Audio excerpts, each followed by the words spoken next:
Thank you so much for joining us on ADHD Wise podcast. If something in this episode has helped you, made you think, or given you language for something you've been living with, you can support the podcast by following or subscribing, leaving a review, or connecting with ADHD Wise on YouTube, TikTok, LinkedIn, and Facebook. Every share, review, comment, and follow helps the podcast reach more people and helps us create conversations and resources that support neurodivergent people, families, and professionals. Thank you. Your support really does mean the world. I don't think we can undo it or blame ourselves. I can hear rustling your side, Jannine. What is it stapling? That honestly, another dogs are barking. Yeah. Sorry, everybody. Stapling? Yeah, they've decided now is the time to staple the flooring down. So yeah, We'll ignore this and carry on. Yeah, it's fine. Because of course our brains need more distraction. Welcome to ADHD Wise podcast. I'm Jannine Perryman, and this is a space for open conversations about ADHD and neurodiversity, bringing together lived experience, professional insights, and the questions that help us move forward. Wherever you are in your journey, you are welcome here.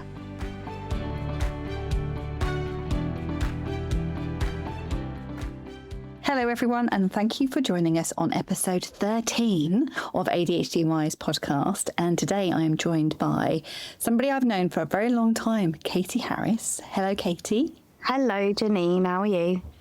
I'm good, thank you. How are you today? I am good. I've got my cup of tea in my giant cup, so all is well. All is well with a giant cup of tea. Brilliant stuff. Brilliant.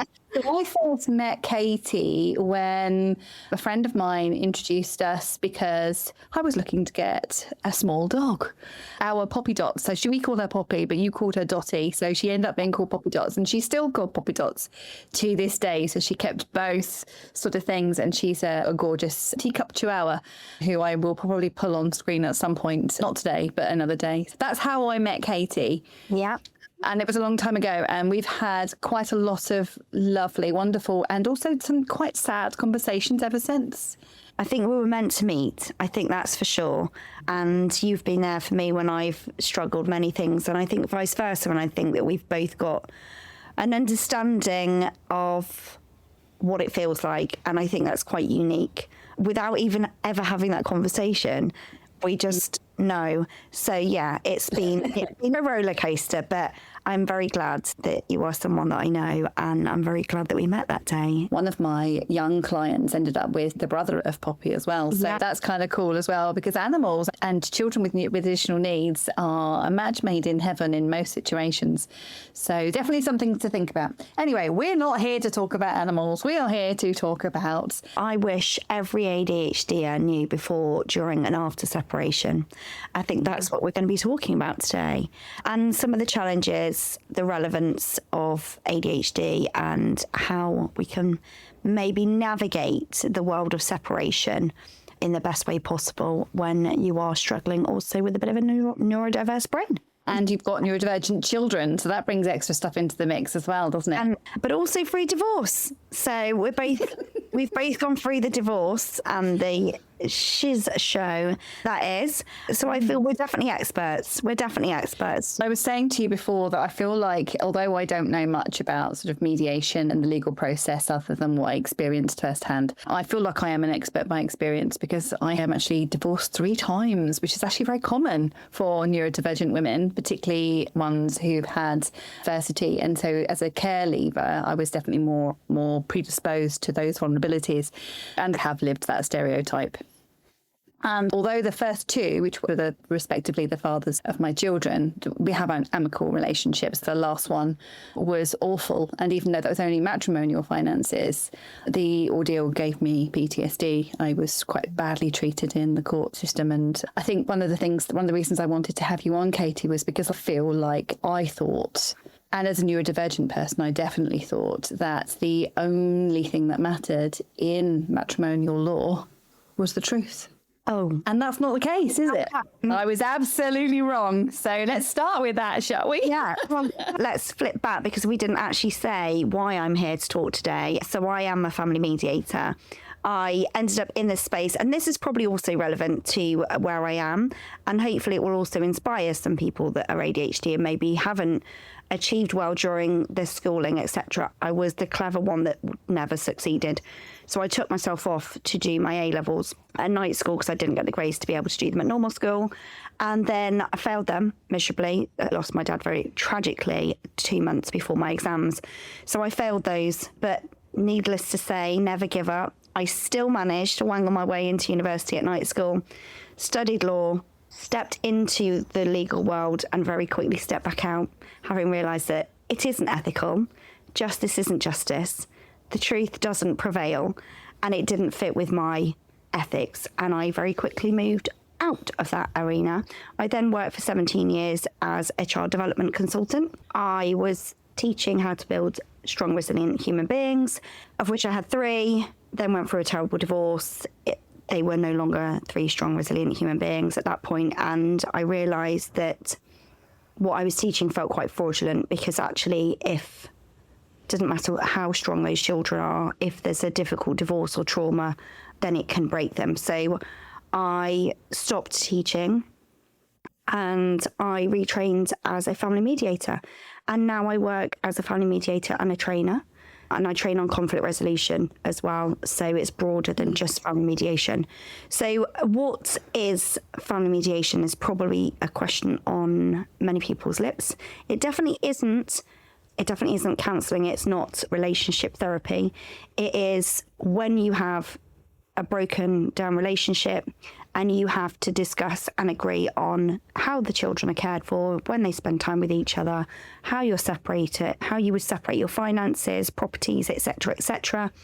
Many people, if you asked in the street, you go through divorce, who do you speak to first? They would say a solicitor. I would say no. You go to a mediator and you attend what's known as a MIAM, so a mediation information assessment meeting. And that's a one-to-one with a mediator in which you would talk about what's happened, have an opportunity to offload, and then explore what options are available to you. So that might be mediation, it might be arbitration, it might be early neutral evaluation, all the shuns. It could be the court. The court should be the last resort. And anyone will tell you that. Any good solicitor will tell you that. Judges will tell you that. No one wants to make a decision. No judge or magistrate wants to make a decision about where your children should spend time and when. They're never going to meet your child, and they can only base that on information that's given to them. And like you said, quite rightly, Jannine, justice isn't justice. I went through the courts, and my ex-husband decided to fight for having care of just my middle son. So I had 3 boys, and my middle son, as per recommendation by CAFCAS, let's listen to the child's voice at the age of 11, I want to live with dad. And I won't go into what was the absolute shiz show that followed that, but needless to say, he is back with me. He's 19 now. But yes, it was an absolute disaster. And that was the point that I thought, I cannot continue to do the job that I'm doing. I've got to do something different. So I became a family mediator. And now I get to be the good person that sits between 2 quarrelling adults. And I don't have to make decisions, which is great. The clients make decisions, but I can help them work through all of their issues. I can reframe, I can summarise, I can help them to hear the other person when they're stuck. And all those wonderful skills that actually many ADHDers have, the empathy, the problem solving, the seeing solutions that many people don't have, they're great. And I feel like I've really found my forte. Thought I'd found it as a child development consultant, and I loved doing that work. And I think that I was meant to travel this path because obviously my experience also working with children, particularly N and SEMH, I think has allowed me to have a really good understanding. And I also work as a child inclusive mediator, which means that I also speak to children whose parents are going through separation, not to burden them with those questions like who do you want to live with, because I believe that is incredibly wrong and dangerous. I think we need to hear the child's voice, and that is very important. But it is voice, not choice. We're asking the child to share their thoughts, their feelings, their wishes, their worries, and we can share what they give us permission to share with the parents. Mm-hmm. But we are not saying, I'm going to burden you with the choice of which parent do you want to choose, because we know children align, we know attachment how attachment theory works. A child, when there's two parents, who are not being nice to one another, they are going to choose one. And they're going to choose that one, and they're going to hold on tight. And if that means they've got to reject the other one, that's what they will do. And that's a very natural thing for children to do, particularly at an age that we know is also quite classic for separation, between 10, 11, 12, 13, 14, awful ages for children transitioning from childhood to adulthood and already pushing some boundaries. So then add into that mix separation and two parents not working together. That's where we swoop in and try and help. But it's difficult because separation is bloody awful. One of the worst things I've ever experienced. Yeah, I wouldn't want to do it again. Wouldn't want to do it again, Jannine. You've done it a few times. And it'll be twice. There was only a battle the third time, and I'm very open about the fact that he did end up in prison for not what he did to me, because it's really hard to prove in a matrimonial situation what actually goes on behind closed doors. But he is now in prison. So I've had the ultimate of divorcing a monster. I can't go into that more because the people involved. But there's vulnerabilities that we have as neurodivergent women, and I'm going to say as men, because I definitely support that, who are neurodivergent, who really struggle.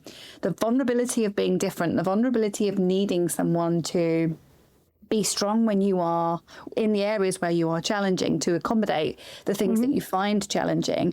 I think that was one of the reasons that I fell for this particular individual, to be fair, was the fact that I know I need a bit of looking after. I know that I need somebody else to manage the money and the bills and the time, because actually those things are really difficult for me.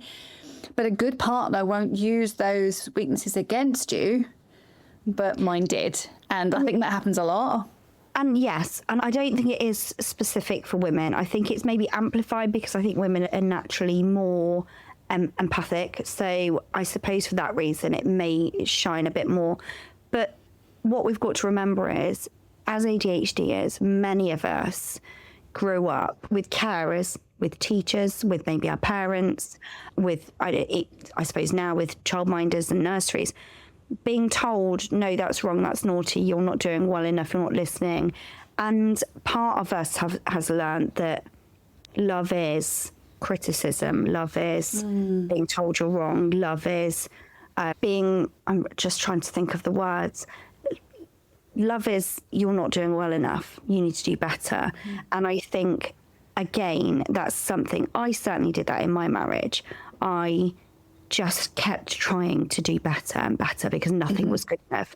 And I tried and I gave more and I gave more and I gave more and I gave more and I gave more. And still more wasn't good enough. And I think it's important that there's two things that go on here. And this is, I think, why separation is more prevalent. Separation is prevalent regardless, but amongst neurodiverse adults, it can be part of a cause of separation. We know that ADHD is, look at me, I'm sitting here, I can't even think of the words I'm trying to say. That's menopause as well, though, isn't it? Yeah, listening skills. You just gave away my age there, Jannine. I was going to try and pass 35. Those listening skills, doing too much, those actually being able to prioritise your relationship and not doing the billion and one other things that people are needing you to do. And I think there's all of those things that can lead to separation. And I think, again, ADHD is we will give and we will give and we will give and we will give and we will give until we're burnt out. But living with somebody where that happens is also difficult. I will put my hands up and say, listen, I am not the easiest of people to live with. I will be passive until I am then aggressive and lose my mind. But there's no assertive ever. I'm chilled, I'm fine until I'm absolutely not. That's not a great way to live because you build resentment because you're just constantly just being passive. I'll fix it. Yeah. I'll deal with it, all of that. I definitely did that. I don't do that in this relationship I'm in now. And he knows exactly what's required of him. I will absolutely put my foot down. And thank the Lord I'm single right now because I think that I've got a lot of work. And I'm working through, and I have been now after two abusive relationships post my separation. And I had to hold up a mirror and say, this isn't a coincidence that you have got into two abusive relationships. And again, I had to look in the mirror and go, what am I doing? And a lot of it was what we just talked about is I grew up believing that criticism, that you're not good enough, all of that was love. So I go seeking that. And that's a hard thing to undo after 46 years. And it hurts. It hurts because the people that I love and that love me, they were the ones that taught me that this is love. And actually that then carries quite a lot of... But we didn't know back then what we know now. No, unfortunately, sometimes parents set the bar too low in terms of your expectation of how you should be treated. And I would say that I was in no relationship that I've ended was I wrong to end it, but I was probably wrong to carry it on for as long as I did and to get as committed to it as I did. But I feel like I think I married the potential of the relationship versus the actual relationship. Oh, I absolutely did that. How stupid was I? I got engaged at 21. And got married at 22. What a fool. What a fool. And I was also I was unravelling from the trauma of losing my dad. So I just wanted someone to pick me up and look after me. And to be fair, anyone who would have asked me to marry them, I would have said yes to anyone, I reckon. I was engaged at 18, married and pregnant at 19. And married before pregnant, but only just. And that had a lot to do with the fact that I was vulnerable. I didn't have a fixed home because my parents, I was at that time in the care system, so I was a care leaver. So that left me with all those vulnerabilities. I was a single parent, divorced single parent by the time I was 21. And then I went to university. Did everything back to front. But then I think that's how we do these things. But you know what? The other option is we don't do it at all. Yeah. We can do it back to front and upside down. And that's how I did it too. But I think that's a good thing. I think it shows that ability to be determined. And I don't want to get down into the woo-woo. But Jannine, you were January baby as well. I'm sure you were. No, I'm June. I'm Gemini. Yeah, it's my birthday in a couple of days. Wow. So my dad was Gemini, so maybe that's why we have that little bond as well. So yeah, I think I'm incredibly determined. And I think a lot of ADHDers are, but it's finding a point in life where you're strong enough to believe in doing it and doing it your way. And that's quite a challenge. Yeah, so you've got to value yourself, haven't you? Definitely. Oh, I'm struggling too, but I'm getting there, working on it. I think it's a lifetime. It's a lifetime of learning, isn't it? Do you feel there is more going on for you or for your child, but you are unsure where to start? At ADHD Wise, our neurodiversity pathway offers a cross-neurotype assessment for adults, children and young people. Cross-neurotype means we look across a range of neurodevelopmental profiles and differences, including ADHD, autism, dyslexia, dyspraxia, dyscalculia, language and communication, sensory processing, executive function and regulation. The pathway includes WiseClear, which helps collect detailed information from you about everyday experiences, strengths and challenges. It also includes Craos, which gives us an evidence base based on activities that you perform online that shows us things like attention, memory, reasoning and cognitive processing. We then build this together with a semi-structured interview so that we can triangulate the information and build a clearer picture of what may be going on for you. The aim is to help you know where you are, what might be contributing to the challenges that you or your child are having, and deciding on next steps, whether that be a diagnostic, support in school or in work, coaching, adjustments, or simply better understanding yourself or your child. The neurodiversity pathway is about clarity, direction, and helping people be better understood. You can find out more at adhdwise.uk and look for the neurodiversity pathway. And then there's the vulnerability that relates to relationship breakdown when you've got children with different needs, and that creates a lot of friction in the home because nothing is ever calm when you have a child or children who've got needs that are not being met at school or not being met at home, or parents disagree on how they're going to manage situations. And so the strain on a neurodivergent family is higher than that of a neurotypical family. Absolutely.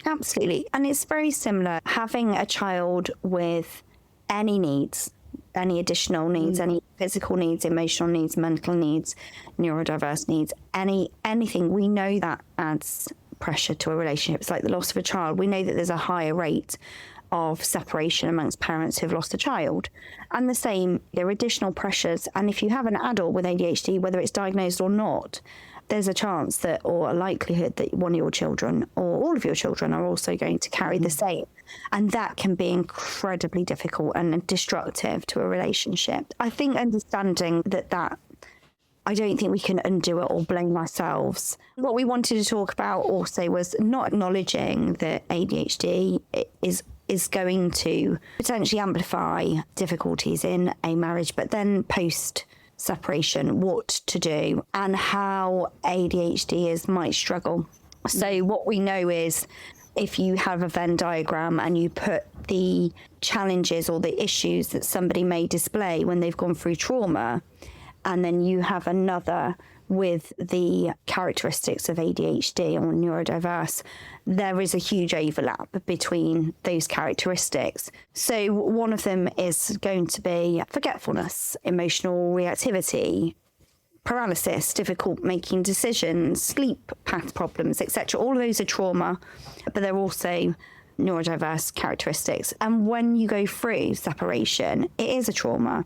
So you've already got these existing characteristics. You can't add them again to the Venn diagram. It's just going to amplify all of those issues. So it's your ACEs plus, isn't it? It's them all coming on. Yeah. And complete overwhelm, difficulty in getting together the information. So like the financial disclosure, difficulty with progress. That was a nightmare. It's horrific. Oh my gosh, it's horrific. yeah. Pulling together all the financial aspects. Ugh. The good news is that if you mediate rather than go through solicitors and the courts, most mediators will use a watered down version of what you would have probably done, which was Form E. So we do a much more simple. We still request the information, but because as mediators, we don't take responsibility for whether someone has fully disclosed or anything else like that, solicitors will do that. So it will only work where there's a level of trust in a relationship. But even a solicitor can't force somebody to provide more information than they already have. A court's the only place that can enforce something like that. If you live in a world you think that court's going to find you justice, then you haven't experienced. I genuinely did believe that. I did. It was such a shock to me. I did. I also believed that, okay, it's going to go to court. That's really unhelpful. I didn't want it to. But ultimately, how I would say is if you've got the money to throw at a great barrister, then yeah, you might win. But it doesn't come down to who's right, who's ethical or anything else. It's who fights the best fight in the court. And that was horrific. I remember, and I get on with anybody, and you'll know this, Jannine, I get on with anybody. But in a situation where it's so stressful, I met my barrister in the court the day of my court hearing. And I remember my solicitor, who I became very close to as a friend, she had to come in and say to me, Katy, you're coming across really aggressive. And I was like, what? Because I was so terrified. We were fighting over our children. I was terrified, and I trusted and I knew that my solicitor knew my case inside and out. And it was only at the last minute that he instructed a barrister, that my solicitor said he's instructed this barrister that's really quite a good barrister, and I don't feel comfortable going up against them, so I'm going to get you a barrister. And I went from thinking, I know that you know my case inside and out, and you know me inside and out, you will fight the right way, to suddenly being given someone I'd never met before, who didn't understand me, who felt that my passion for fighting for my children and terror of losing them was me being combative. I think that's another thing that we've got to acknowledge is ADHD is how we come across is not how we feel inside often. We struggle, don't we, to... It's emotional regulation. It is the emotional regulation. I just want to say, though, it isn't just the emotional regulation. So there's the trauma aspect, the adversity aspect of this, and there's also the neurodivergent aspect of this. And we're not just talking ADHD here. Any level of autistic traits is going to mean you're going to take things literally. You're going to be on the back foot, and you're going to be in a situation where you don't trust. I now have real trust issues. I just recently went to a tribunal, and the way I conducted myself was very guarded. I definitely was very contained. I wouldn't go so far as to say I was masked. I did say about my neurodivergence, but then I went into a very contained version of myself, and I had prepped because I knew that the truth wasn't the only thing that mattered. It was you being able to say and this to a judge, and then when they say to you, what about this, you've got to be able to respond. And I learned that. And yeah, I think there's something about the power imbalance, because I thought because it happened once. I knew one case where a judge had said, no, I'm not letting you be represented by a barrister when the other person's representing themselves, because that creates a power imbalance. Now, a judge can make that judgment call, but they typically don't. They rarely do. And I thought they would. No. And the thing is, I work on a court pilot at the moment, and what I see also behind the scenes is, for example, what drives it's politics. And we have cases where they could refer the cases out into mediation, but what that will do is it will make them, the time scale is what they judge their success on. So it's how quickly can we get a hearing in, how long are people waiting for a court hearing? And so one of the arguments was, if we're then going to adjourn for mediation and then they come back for their first hearing, it's going to skew our figures. And I said, what's important? Is it you get them in quickly and out, and they're going to cycle back round and come back again? And we're also seeing that there's an increase in applications to court. That'll be because many of them are second, third, fourth, fifth, sixth, seventh applications. Surely we should be measuring this on successful, sustainable outcomes, but actually they're not. You don't measure the right thing. It's get in, get out. And I'm like, you're not measuring this on the right thing. I had a long chat with somebody about this last night. It's a real bugbear. And there's changes in the courts now, and that we've got now what are considered child-focused courts. It was previously Pathfinder, and then we're moving to that. And on paper, great. On paper, brilliant. In practice, I don't think it's going to work. I don't think it'll work. And I think by the time we start seeing that it doesn't work, we're then so far into more destructive orders that we've then got to undo all of that. And by the time we change again, we're talking another 8 years probably. And then we'll put something else in place. And it's really sad, because we do have to look at what we're doing and how we're achieving and everything else, but we're marking things in the wrong way. We're looking at things, getting a hearing in and an order and getting them out isn't a solution. That was so let's just use my case. The judge in my case, I'm sure, thought, that's it. Final order, job done, arrange the children, here's a child arrangements order. What they didn't see on that day, where they thought they'd done their job well, was the services that we then had to involve in the next 2 years, 3 years, which involved police, young offenders, child and criminal exploitation team, inclusion partnership, school, social workers, emergency foster. I think that's probably it. Is that enough? Anybody listening to this might be quite horrified, but Katy and I are both speaking from our scars and our bruises, not our open wounds. Okay, Now if we can say that with these quite devastating cases, I guess what we want to be saying to you here is, as however hard it is, you are going to come out the side of it, and so are your children. And yes, everything will be different, and no, these things shouldn't happen, but they do. And I'm also just want to say, and if anybody's, because I can just imagine people sitting here crying as they're listening to this, so I just want to say, if that's you right now doing that, find a way to DM us, and we will absolutely have a conversation with you, because I am now worried about people, because we have shared so openly, but we are speaking from our scars and bruises, no open wounds here. So we are evidence of women who've gone through it, come out the other side, have something to say, and it shaped the professionals that we've become for other people like you who are listening. That's who we are now. We are who you needed. We are who we needed back then, hopefully. And I can do my job so much better because of my lived experience. And like you say, we've healed from these things, but it makes us better in our professional capacity. I can feel how my clients feel, because I've been there and I understand it. And yeah, it might be terrifying, but I also think we've got to be realistic, Jannine. You and I are two fairly strong, decent human beings, and we've both had really awful experiences. And this isn't just yours and my story. So many people's.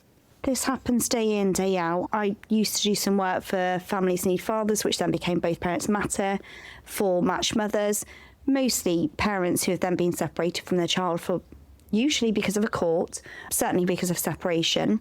And the harm that causes. We create these children, these beautiful humans that we love dearly, and we might dislike them all so often. And I certainly disliked my middle son when he did go to live with his dad. He was a horrible human, very much like his mother at that age. And honest. But I knew he was a good person inside, but he was in a trauma state. And so all of that is so difficult. It's so difficult. And I remember, I can look back and say I was not a perfect parent. I definitely wasn't. I was my worst self post-separation. I was broken by it. It blindsided me. I wasn't expecting it. My husband just basically got up one day and walked out and left me and 3 children. And then, being me, the divorce papers landed on my doorstep, and that was horrific. It was back in the day of fault divorce, so slinging mud at the other parent. And I very quickly decided, that's it, I'm going speed dating. So I think the week that my divorce papers came through, I booked onto speed dating that Friday, and I met then my partner that I was with for quite some time. And as soon as he found out, it was, oh, who really was the unhappy one? You've gone off and you've got in a new relationship. And looking back, I was just seeking for somebody to validate me and to love me because I felt so lost. But that amplified all of the anger and hatred, and that's then when everything went really terribly wrong. So I think also some advice for anyone: don't go jumping out of the fire pit. Okay. Because we seek that love somewhere else, and that's going to fix it. But actually, it's rarely sustainable. It is rarely sustainable, and there's like an aspect of go slow, because I went on to Match 4 months after disclosure day is what I'm going to call it. The day I found out, I went on to Match 4 months later, and I just thought, I'm just going to go dating. I'm just going to date. I'm not going to take anything seriously. I'm just going to go dating. And I met Andy. Such a terrible thing to say, because we know deep down that we do not have. No, I just genuinely had the intent. But in reality, we've been together for 5 years and only lived together for 2. So there was like an aspect of it having to slow down. And also, I moved from Northamptonshire to Liverpool without him, and I set up home on here, and I had time to myself to learn who I am. But it also worked really well because I also had access to him. So I had a little bit of coupledom. So all of those needs were met. And I also had plenty of time to myself. And I would recommend, but obviously upending your life and moving like that is it's running away, dramatic thing to do. People refer to it as running away. In my context, of course, it's new beginnings, but also there was the running into my ex-husband. There was running into his family and just feeling rather intimidated and just not feeling like I could survive where I was. And it was just like, I'm going to go. And where am I going to go? And I chose to come to Liverpool because actually just north of Liverpool, I love where I live. But that whole thing of just deciding to do a fresh start, I could do that because my children weren't young and my children weren't his. So that was easier for me to do than it would be for most people. But I would recommend just saying, do you know what? I'm going to go and start over and I'm going to work out what my life looks like for me. And I was up here for just shy of 2 years before Andy came up. Yay. So it can work, but it's that whole thing of whether or not you allow it to become intense. But like you say, Katy, we can have all the intentions in the world to keep it casual, but the reality is we are emotionally dysregulated. We're going to catch the feels, and we are so vulnerable as well too. I am very intense in a relationship and it's genuine and I'm interested in the person and but it's very easy for them to mirror that back with ill intent, which was my ex-husband, my third ex-husband, the way that he matched my energy. I look back and I'm like, he literally gave me what I told him I needed, and then he used that to. So I would never now actually tell somebody what I wanted. I would just hang back and wait for them to see who they are. Yeah, I think that's what we've got to hold on to, is that when you are in that space where you feel like the world is never going to end, is remembering that nothing lasts forever, and that feeling isn't going to stay there forever, and there can be beautiful, happy times. So. Yeah. There you go. Yeah. But Thank you so much for coming on, Katy. And I think we need to have another conversation because I feel like there's so much more that we could explore. And thank you for speaking from your scars and your bruises, which I think is very important to do, but not from your open wounds, because that's not what we do. But if anybody is struggling, do feel like you can reach out. Mine and Katy's details will be in the notes for the podcast. Thank you, Katy. Speak soon. No worries. Thank you, Jannine. Take care. Bye. Thank you for listening to ADHD Wise podcast. ADHD Wise exists to help bridge understanding and support for people exploring ADHD and broader neurodiversity. If you would like to know more about us and our services, please visit www.adhdwise.uk. Follow ADHD Wise UK on Facebook, Instagram, TikTok and LinkedIn. Take care and we'll see you next time.